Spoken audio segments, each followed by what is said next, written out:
The stars looked cold and distant from the observation deck of Lunar Command. Susan Miller pressed her hand against the thick glass, watching as transport ships departed for the outer colonies. Each vessel carried families fleeing Earth before the Carthaxian Empire arrived. 3 months. That was all the time humanity had left before the invasion fleet reached the solar system. Susan turned away from the window when she heard the door slide open. Admiral Frank Howard entered, his uniform crisp despite the late hour. The lines on his face seemed deeper than they had been yesterday. "Commander Miller," he said with a nod. "You're up late." "Couldn't sleep, sir." Susan gestured toward the departing ships. "How many will get away before they arrive?" "Not enough." Frank joined her at the window. "Maybe 30% of our total population if we're lucky. The rest will have to take their chances here." Susan had seen the intelligence reports. The Carthaxian warships had destroyed 3 major galactic federations in the last 17 years. Their quantum singularity drives gave them speed that human ships couldn't match. Their weapons could turn continents to ash within hours. Conventional military doctrine said Earth didn't stand a chance. "The council meeting ended an hour ago," Frank said. "They've made their decision about Project Thunderchild." Susan felt her heart rate increase. She had dedicated the last 5 years of her life to the classified project. And they've approved deployment. Those 3 words changed everything. Project Thunderchild represented humanity's final hope. A technological gamble so dangerous that many had argued against even attempting it. "When?" Susan asked. 72 hours from now. We're transferring the command codes to Captain Carter as we speak." Susan closed her eyes briefly. Olivia Carter was a good choice, one of their best officers with combat experience from the border skirmishes near Proxima Centauri, but commanding the USS Defiant would be unlike any previous mission in human history. "Does she understand what she's getting into?" Susan asked. Frank's expression hardened. "Nobody truly understands what they're getting into with that ship. The simulation data can only tell us so much." The Admiral wasn't wrong. The Defiant represented technologies that humanity had developed in secret over 3 decades. Advancements that had been kept hidden even from Earth's closest alien allies. The ship's Hawking-Lau drive could bend space in ways that theoretically made faster than light travel possible, without the massive energy requirements of conventional engines. Its phase-shift defense system could, again, theoretically, make the vessel temporarily exist out of sync with normal spacetime, rendering it invulnerable to enemy weapons. Theoretically. The test runs in the Kuiper Belt were successful, Susan reminded him.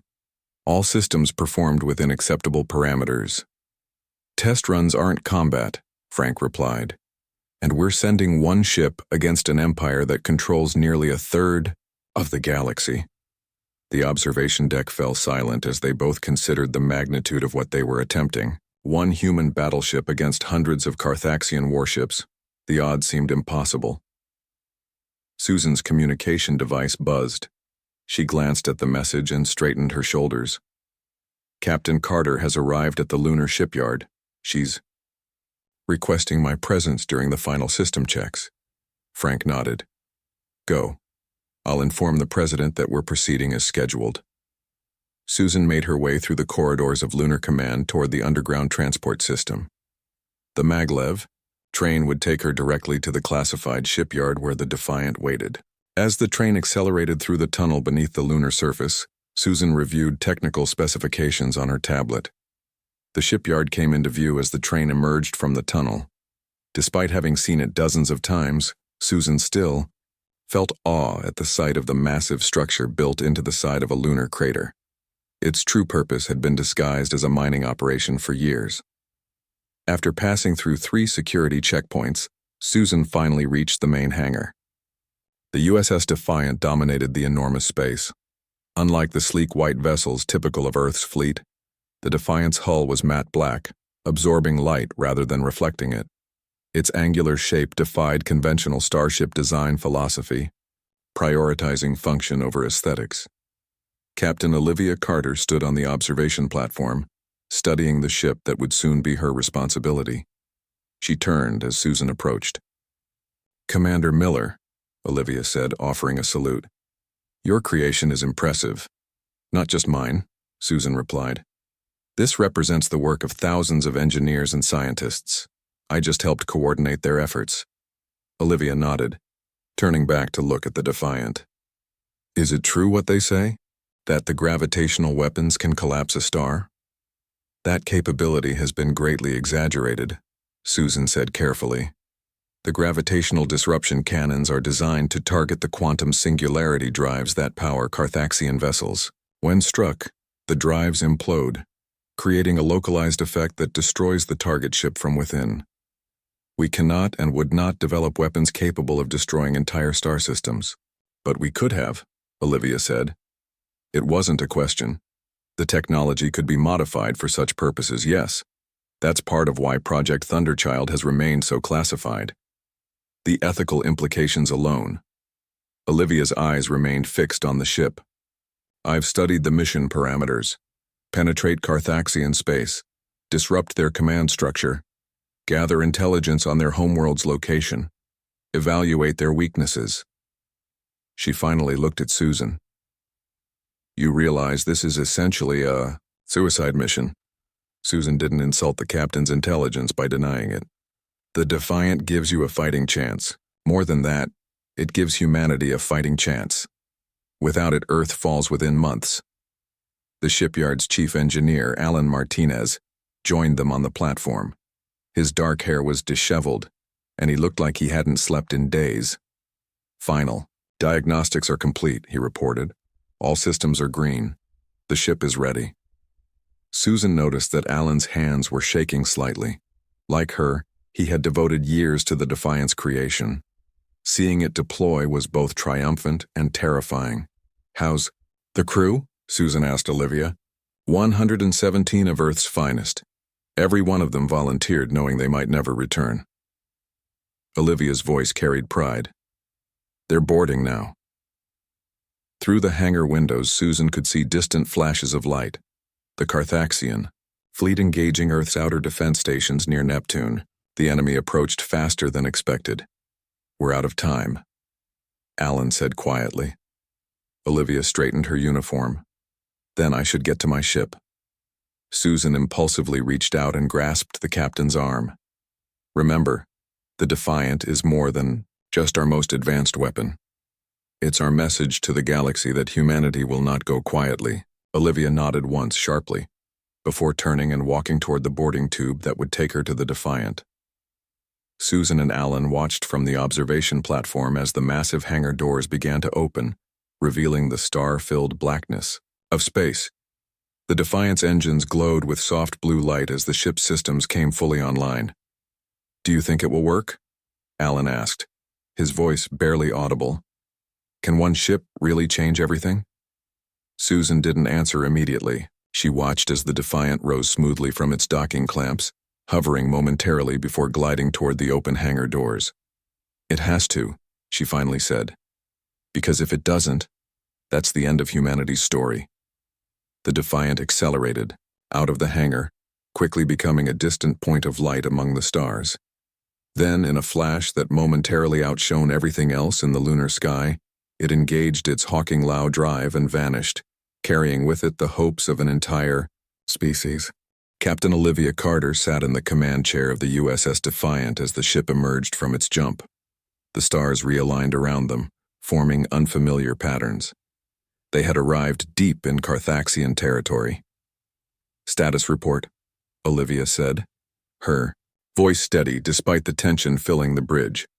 Lieutenant John Patterson looked up from the tactical station. All systems normal, Captain. Phase shift cloak is active and holding. As far as the Carthaxians know, we don't exist. Location confirmed, reported Maria Delgado from communications. We've emerged near the Carthaxian supply depot at Tau Ceti, just as planned. Olivia nodded. The first part of their mission had gone smoothly. The Hawking Lao drive had performed exactly as designed, carrying them farther in one jump than any human ship had traveled before. Now came the dangerous part. Passive. Scans only, Olivia ordered. Let's see what we're dealing with.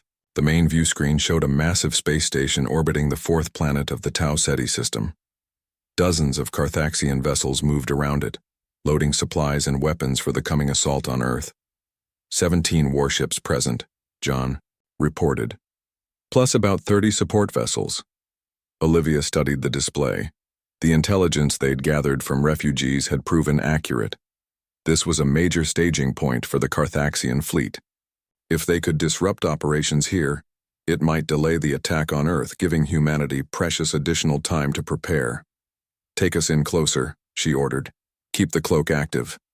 The Defiant glided silently toward the Carthaxian station. The ship's phase shift technology kept them slightly out of alignment with normal spacetime, present but untouchable, invisible to sensors. Chief Engineer Alan Martinez had warned them that the system couldn't run indefinitely. Every minute, they remained cloaked, drained power from their reserves. Olivia pressed a button on her chair. "Engine room status?" Alan's voice came through the speaker. "Phase shift system operating at 93% efficiency, Captain. We can maintain this state for another 6 hours before we need to recharge." "Understood. Bridge out." Olivia turned to Maria. "Are you recording their communications?" Maria nodded, her fingers moving across her console. "Yes, Captain. Their encryption is complex, but our systems are breaking it down. We're starting to intercept tactical data." For 3 hours, the Defiant observed the Carthaxian operation. They mapped patrol routes, recorded ship movements, and collected valuable intelligence about enemy capabilities. The more they saw, the more concerned Olivia became. The Carthaxians were even more advanced than Earth had realized. "Captain," Maria called suddenly, "I've intercepted a high-priority transmission. It's a complete attack plan for Earth." The bridge fell silent as Maria put the decoded information on the main screen. Detailed maps of Earth's major cities appeared alongside targeting coordinates. The Carthaxians weren't planning a conquest. They were planning extermination. "They mean to wipe us out completely," John said quietly, "just like they did to the Centauri Confederacy." Olivia's hands tightened on the arms of her chair. "According to this data," Maria replied, her voice shaking slightly, "the main attack fleet launches from here in 12 hours. They'll reach Earth in less than a week." That was much sooner than expected. Earth's defenses weren't ready. The evacuation had barely begun. Millions would die unless the Defiant could stop them. Olivia made her decision. "Tactical, analyze that station. Find me its weak points." John worked quickly, scanning the massive structure. The station appears to be powered by 3 linked quantum cores. If we target them simultaneously with the gravitational disruptors, we could trigger a chain reaction. The resulting explosion would destroy everything in this sector, Maria pointed out. "Including us if we're not fast enough," Olivia acknowledged. "But it would also destroy their forward base and delay the attack on Earth." She took a deep breath. "This is what we came here to do. Prepare gravitational disruptors for firing sequence." Throughout the ship, crew members moved with purpose. This was the moment they had trained for, the first real test of the Defiant's revolutionary weapons. In this engineering, Alan Martinez monitored the power systems, diverting power from phase shift to weapons, he reported over the comm. "Cloak will drop in 10 seconds. On the bridge, Olivia stood from her chair. "All hands, battle stations. Weapons hot. The moment we decload, fire everything we have at those quantum cores." The Defiant's phase shift field collapsed. For a split second, nothing happened. Then alarms blared across the Carthaxian station as their sensors suddenly detected the human vessel in their midst. "They've spotted us," John announced. "Enemy vessels are changing course to intercept." "Fire," Olivia ordered. The gravitational disruptor cannons activated, sending invisible waves of distorted space-time toward the station's power cores. Where the waves hit, matter began to fold in on itself. The quantum cores that powered the station started to collapse. Their carefully controlled energy suddenly compressed into an increasingly unstable form. A Carthaxian warship moved to block the Defiant's line of fire. "Evasive maneuvers," Olivia called out. The human ship rolled sharply, maintaining its attack on the station while avoiding enemy fire. On the view screen, the first quantum core imploded with a flash of light. The station began to list to one side as power failed throughout its structure. The other cores are destabilizing, John reported. Chain reaction beginning. Get us out of here, Olivia ordered. Full power to the Hawking Lao drive. The Defiance engine surged as the ship accelerated away from the doomed station. Behind them, the remaining quantum cores collapsed in rapid succession. The explosion that followed consumed everything within thousands of kilometers. The station, the supply ships, and most of the Carthaxian warships. The shockwave hit the Defiant just as the Hawking Lao drive engaged. The ship shuddered violently as it jumped into faster-than-light travel. Alarms sounded throughout the vessel. Damage report, Olivia called out, picking herself up from the floor where the impact had thrown her. Hull breach on Deck 3, Maria reported. Emergency force fields are holding, minor damage to the sensor array. The Hawking Lao drive is showing strain. Alan's voice came over the comm. We pushed it too hard. We'll need to make repairs before we can jump again. Olivia nodded grimly. Take us to the secondary rendezvous point. We'll hide in the asteroid field there while we make repairs. As the Defiant slowed from faster-than-light speed, the crew took stock of their situation. They had struck the first blow against the Carthaxian Empire, destroying a major supply depot and delaying the attack on Earth. But they had also revealed themselves. The element of surprise was gone. They'll be hunting for us now, John said quietly. Let them come, Olivia replied. We've proven the Defiant's weapons work against Carthaxian technology. That's more than any other species has managed in 17 years. The ship settled into the shadow of a large asteroid, powering down all non-essential systems to avoid detection. As the crew began repairs, Olivia recorded a message to be transmitted to Earth through encrypted channels. This is Captain Olivia Carter of the USS Defiant. First engagement with enemy forces successful. Carthaxian supply depot at Tau Ceti destroyed. Attack on Earth delayed but not prevented. Request permission to proceed deeper into enemy territory.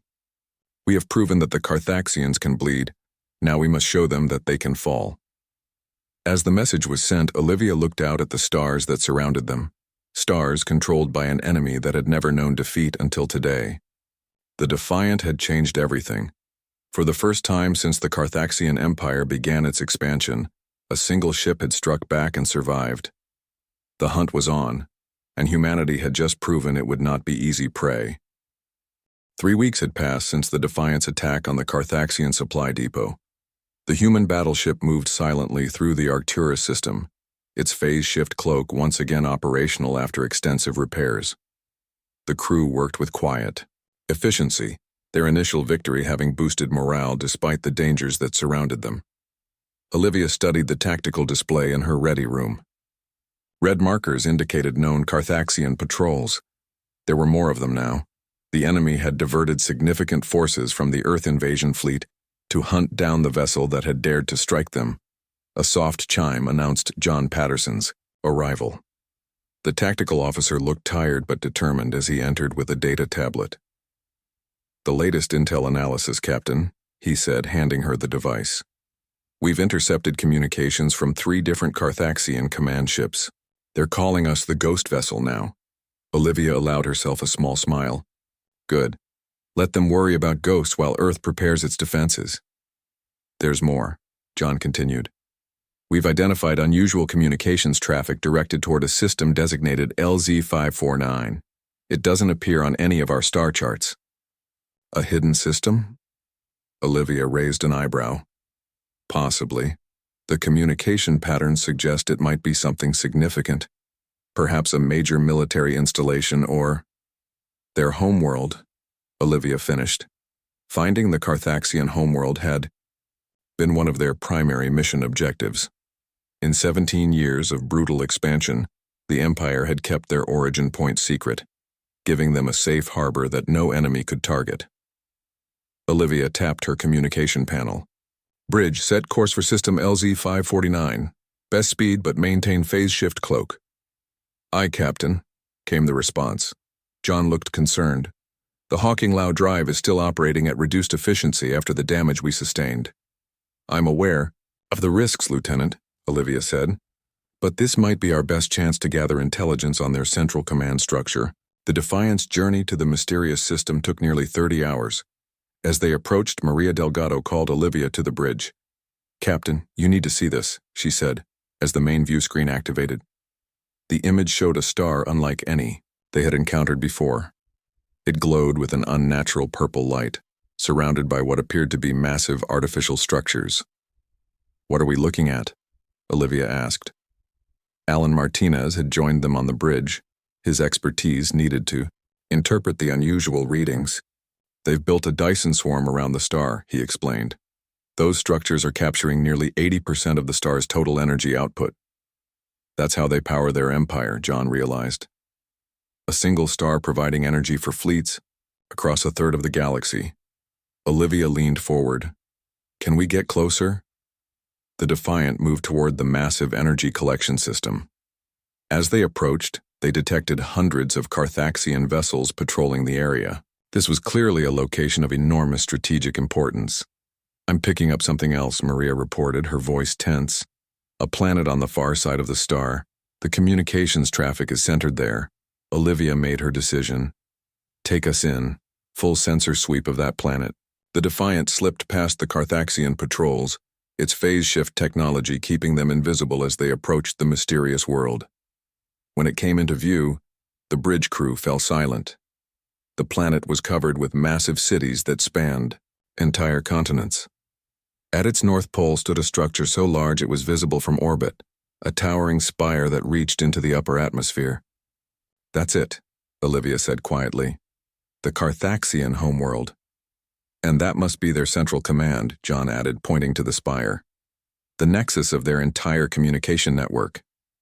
Alan studied the sensor readings with growing excitement. "Captain, I'm detecting quantum resonance patterns similar to those used in their faster-than-light communications. That spire isn't just a building, it's a transmitter. It's how they control their ships and colonies across the galaxy." The implications were enormous. If they could disrupt that transmitter, they could potentially sever the Carthaxians' ability to coordinate their forces. "We need to get this information back to Earth," Olivia said. "This could change everything." As they recorded detailed scans of the system, a sudden alarm blared through the bridge. "Phase shift fluctuation," Alan called, out rushing to a nearby console. "The cloak is failing." Olivia didn't hesitate. "Evasive maneuvers. Prepare the Hawking Lao drive for emergency jump." Before they could respond, 3 Carthaxian warships appeared directly in their path. "They've detected us," John reported grimly. "They're charging weapons." The first enemy shots hit the Defiant before its shields could fully activate. The ship rocked violently, throwing crew members to the floor. Damage reports flooded in from all sections. "Return fire," Olivia ordered. "Target their propulsion systems." The Defiant's gravitational disruptors fired, catching one of the Carthaxian vessels and causing it to implode as its drive core collapsed. The other 2 ships spread out, continuing their attack from different angles. "Shields failing," Maria called out. "Direct hit to Deck 5. Olivia gripped her command chair as another impact shook the ship. "Route emergency power to the Hawking Lao drive. We need to get out of here now." Alan's voice came over the comm, partially obscured by the sound of alarms in engineering. "The drive is overheating. If we try to jump now, we could tear the ship apart." "We don't have a choice," Olivia responded. "Prepare for emergency jump to the fallback coordinates." As the Defiant's weapons fired a final defensive barrage, the Hawking Lao drive engaged. Space warped around the damaged vessel, pulling it away from the Carthaxian homeworld just as more enemy ships arrived. The jump was violent and unstable. Warning lights flashed across every console on the bridge. The ship shuddered as if it might break apart at any moment.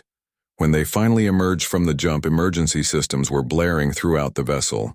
Smoke filled the bridge as damaged circuits overloaded.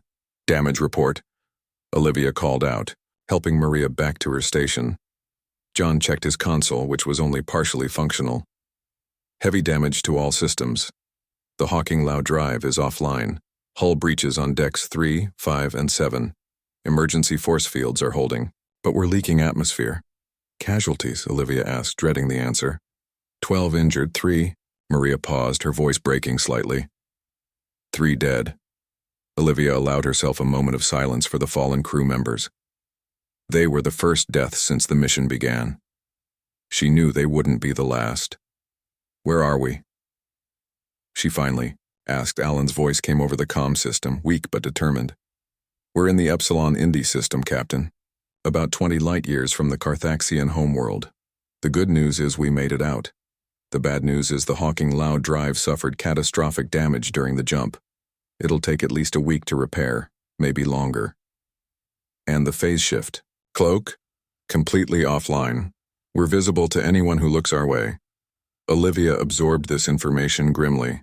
They had discovered the Carthaxian homeworld and identified a critical vulnerability, the central command spire.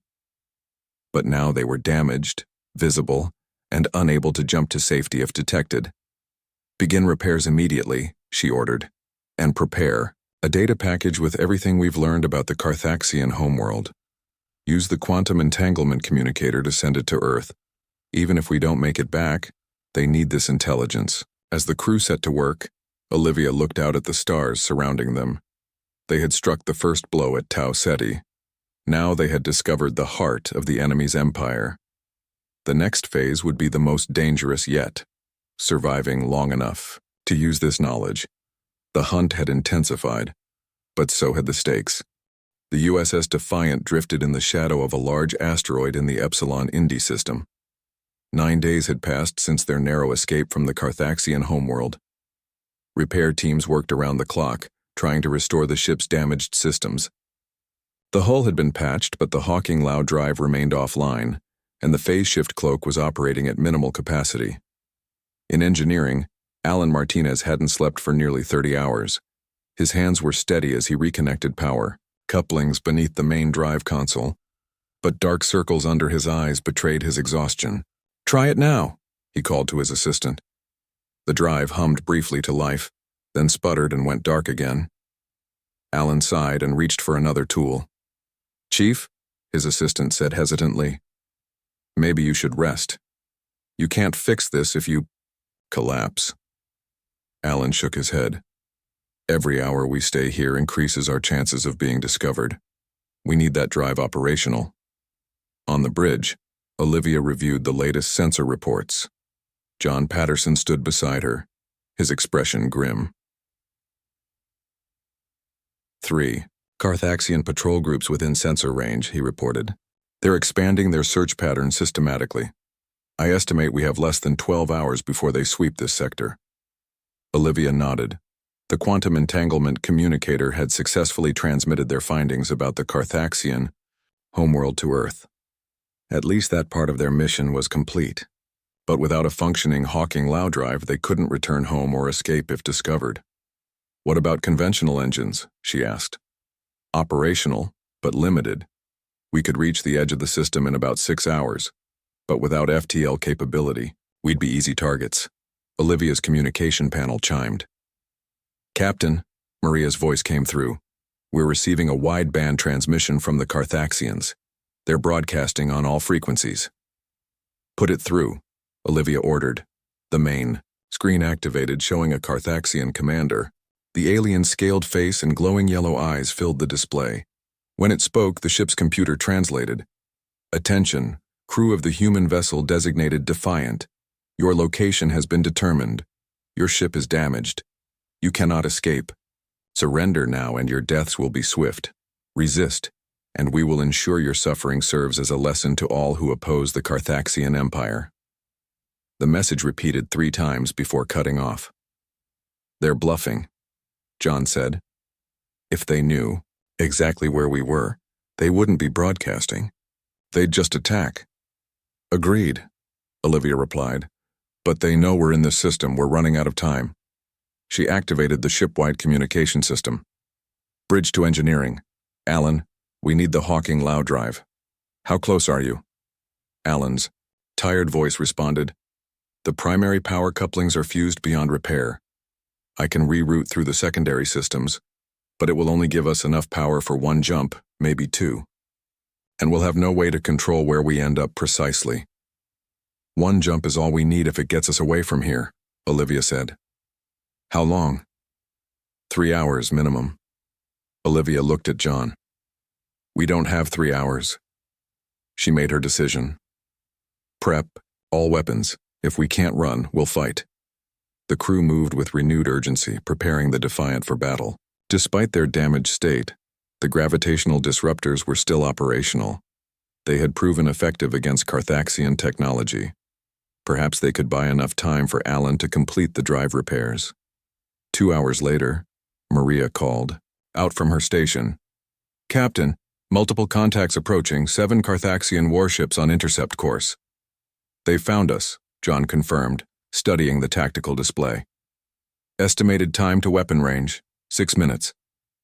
Olivia opened a channel to engineering. Alan, we've run out of time. I need 10 more minutes, he replied, his voice strained. The power conduits aren't stabilizing. We don't have 10 minutes. Prepare for emergency activation on my mark. John looked at her in alarm. Captain, if we activate the Hawking Lao drive before it's fully repaired. I know the risks, Lieutenant. Olivia cut him off. Battle stations, all hands prepare for combat. We need to buy engineering those 10 minutes. The Defiant emerged from the asteroid's shadow, its weapons charging.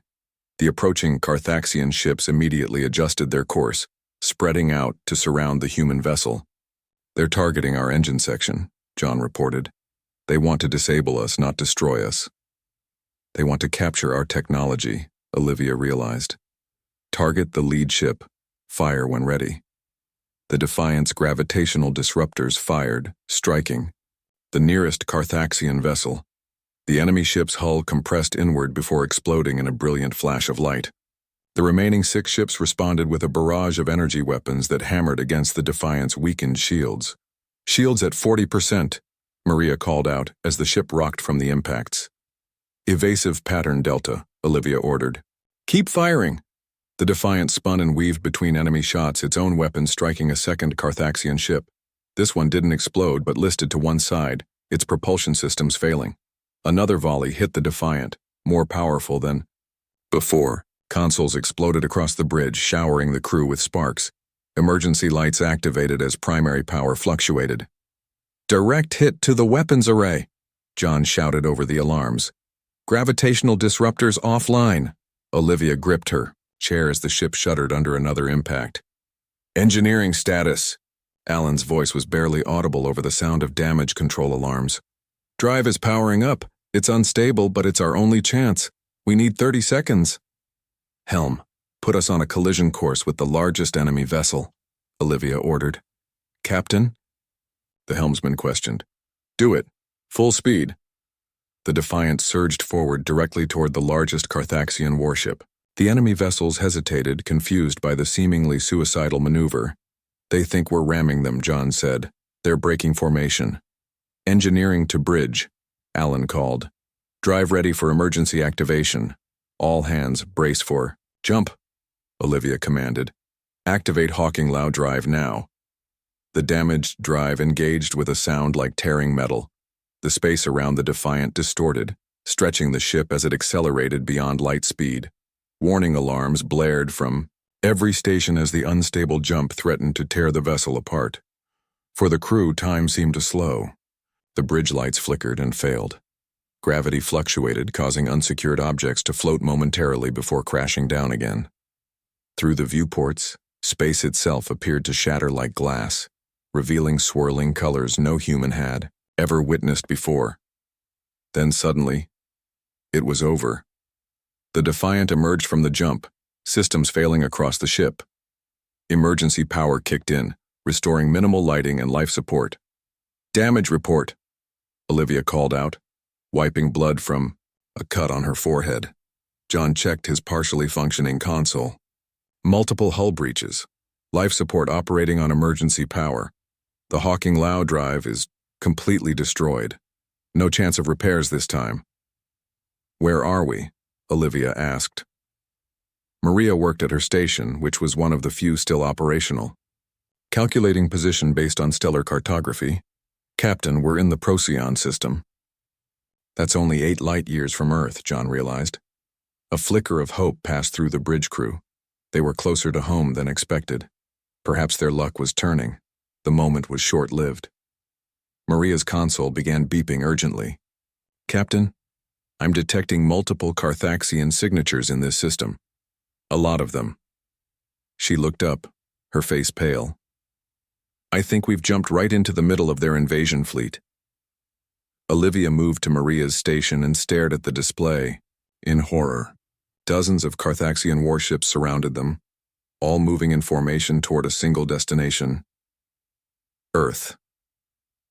They've accelerated their timeline, John said quietly. The attack is already underway. Olivia straightened her shoulders. The Defiant was damaged almost beyond repair, with no ability to jump to safety.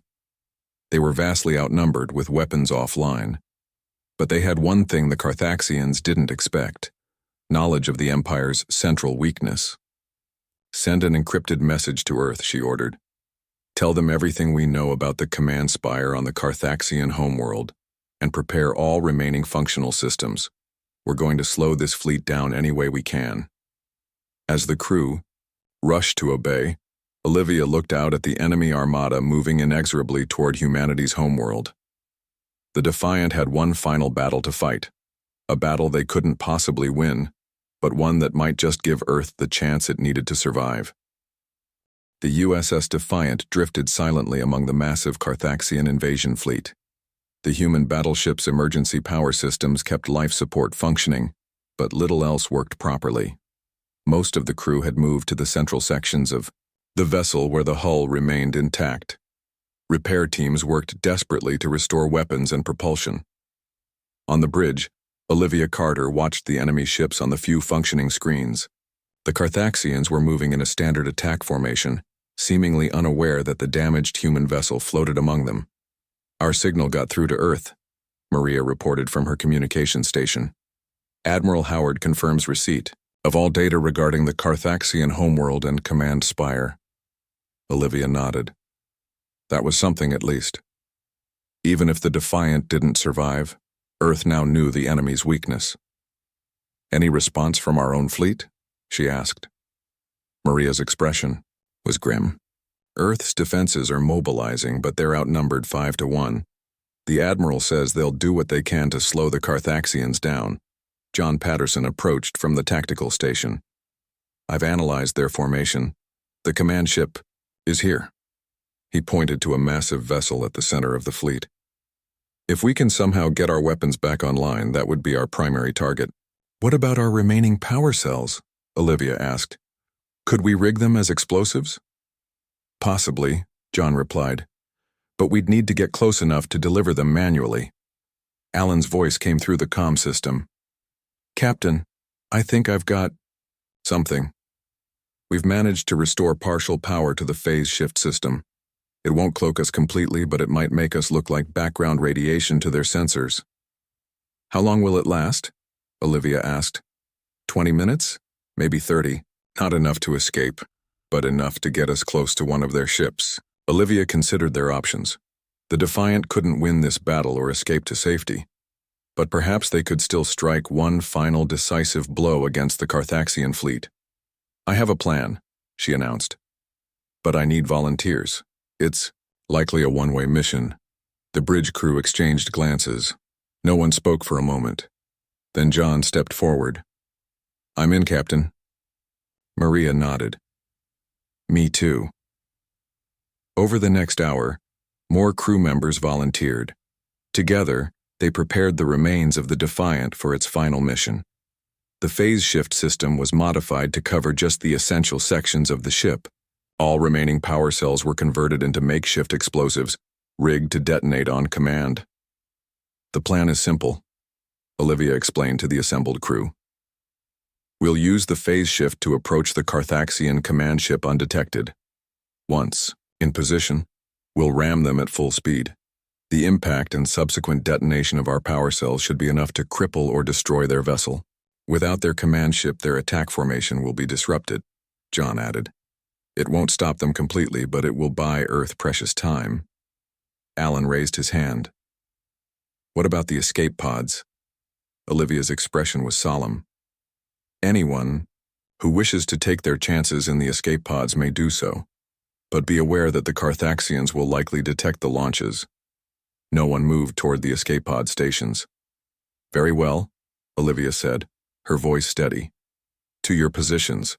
Let's show the Carthaxians that humanity doesn't surrender. The damaged Defiant powered up its remaining engines, the phase shift system activated, surrounding the ship with a subtle distortion field that masked its presence from enemy sensors. Slowly, deliberately, they moved toward the massive Carthaxian command vessel.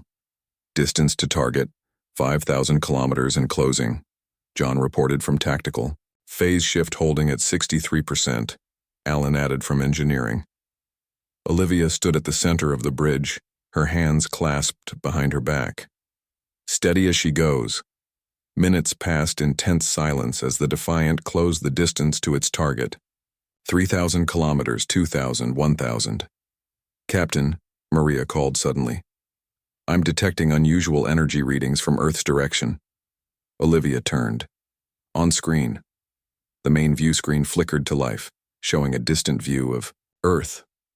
A bright flash appeared on the planet's surface, followed by what looked like a focused beam of energy shooting out into space.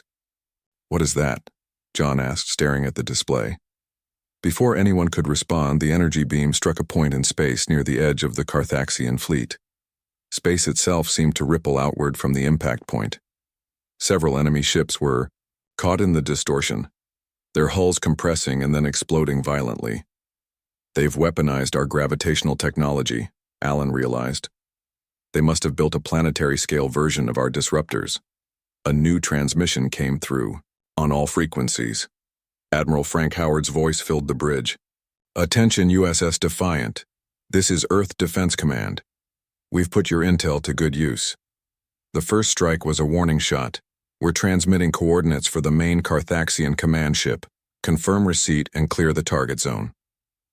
Olivia couldn't hide her shock. Earth has weapons that can hit targets at this distance? How is that possible? Alan laughed, a sound of pure relief. They must have built a massive array while we were away. The plans were theoretical before we left. A planetary defense system using multiple gravitational disruptors linked together. Confirming. Target coordinates, John said, sending the data back to Earth. Altering course to clear the impact zone. The Defiant changed direction, moving away from the Carthaxian command ship as quickly as its damaged engines allowed. On the view screen, they watched as another more powerful energy beam launched from Earth. It struck the Carthaxian command vessel directly. The massive ship imploded, its quantum singularity drive collapsing in on itself and creating a brief, intense gravitational distortion that pulled in several nearby ships. The Carthaxian fleet's neat formation dissolved into chaos. Some ships attempted to regroup while others began firing randomly, unable to coordinate without their command center. Earth Defense Command to Defiant, Admiral Howard's voice came through again. The Carthaxians are in disarray. We're detecting multiple ships breaking formation and retreating. But our work isn't done yet. We've analyzed your data on their homeworld. A second battle group is preparing to strike directly at their command spire. Olivia felt a surge of hope. You have a second battle group with these capabilities? Not exactly, Howard replied. But we've managed to retrofit 6 of our destroyers with prototype Hawking Lao drives. They're preparing to jump directly to the Carthaxian homeworld. Your mission data made this possible, Defiant. For the first time in weeks, the bridge crew of the Defiant allowed themselves to smile. Their seemingly suicidal mission had given Earth exactly what it needed: the location of the enemy's central weakness and proof that their technology could be defeated. What about us, Admiral? Olivia asked. The Defiant is severely damaged. We have multiple hull breaches and no FTL capability. Hold position, Howard responded. We're sending rescue vessels to your coordinates. Just stay alive a little longer. Captain, you and your crew are coming home. As the Carthaxian fleet scattered in disarray, the crew of the Defiant watched Earth's defense forces move to engage the remaining enemy ships. The battle was far from over, but the tide had turned. Olivia looked around at her exhausted, injured, but undefeated crew. We did it, she said simply. One ship against an empire, and we changed everything. 3 weeks later, the Defiant was towed into Earth orbit. Its hull was scarred and broken, systems beyond repair. but intact enough to bring its crew home, safely. As they approached the orbital shipyards, they received word that the strike against the Carthaxian command spire had been successful. Without their central communication nexus, the Empire's forces across the galaxy had fallen into disorganization and retreat. The galactic terror that had lasted 17 years ended not with the fall of humanity, but with its most improbable victory. In the years that followed, as Earth led the formation of a new alliance of liberated worlds, historians would point to the Defiance mission as the turning point, the moment when one damaged battleship proved that even the most powerful empire could fall when faced with human determination and ingenuity. In the observation lounge of Lunar Command, Susan Miller stood beside Admiral Frank Howard, watching as the battered Defiant was carefully guided into dock. Despite all logic and probability, the ship had returned. "One ship," Howard said quietly. "You were right, Susan. One ship was all we needed." Susan smiled as she watched Captain Olivia Carter and her crew disembark, heroes returning from a mission that had saved not just Earth but countless worlds across the galaxy. "Not just one ship," she corrected him. "The right ship, with the right crew, at exactly the right time."